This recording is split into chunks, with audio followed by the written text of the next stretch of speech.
This has to be one of the most impressive tools I've come across. It does so many things. We're really impressed with the tests. The things that I like best is that you can use it to give feedback on your students. You can use it to generate rubrics, which I think is fantastic. You can get it to change the level of a text. You can get it to do absolutely loads of things. It will make PowerPoint slides for you. It will produce a text for you. It will produce comprehension questions from a YouTube video. It will do all these things. In this quick video, I'm going to show you a couple of the features that I really like. So I am using the free tool, and I just want to point out a few of the technologies before we really go into it. For example, you can get it to write feedback on a piece of students' written work. You can get this technology to write a text for you. You can get this technology to generate questions for you around a YouTube video, or to generate a worksheet for you.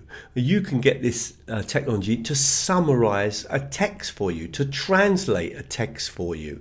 If you look through, there are absolutely masses and masses of examples. And I'm going to just focus on a few of the ones that I think, for me, are particularly useful. Let's click on the rubrics generator. I've saved it in as one of my favorites. Look here, you've got to put in some information, what grade, the point scale you want, your objectives, an assignment description, and then any additional information. And it's going to generate the rubric for you. So let me show you what I mean.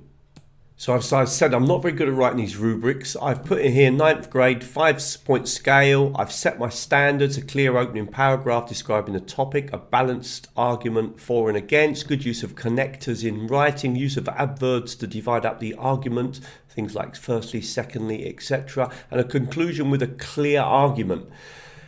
Students write a discursive essay in the format of for and against. Let me just finish that. On the topic of solar power, let's see what type of rubric Magic School produces. Now, pretty good.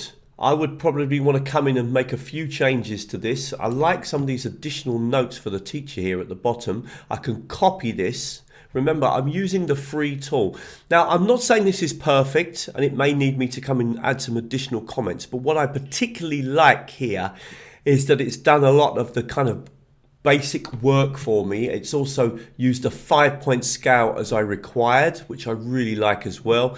And I like the fact that it's kind of highlighted the key aspects that I'm looking for in the written work. So really good, very helpful, and definitely a tool, overall a tool that I would really suggest you take a look at. If you want more free videos on how to use technology in language teaching, please come over to teachertrainingvideos.com. There's loads of content, including a special section of AI videos. If you really want to follow my work, sign up to the newsletter. If you sign up to the newsletter, at the moment there is a free 14-part video course in how to use technology in language teaching, where I focus on most of the best free tools that are available. There are no tricks, and you get sent one video every 3 or 4 days.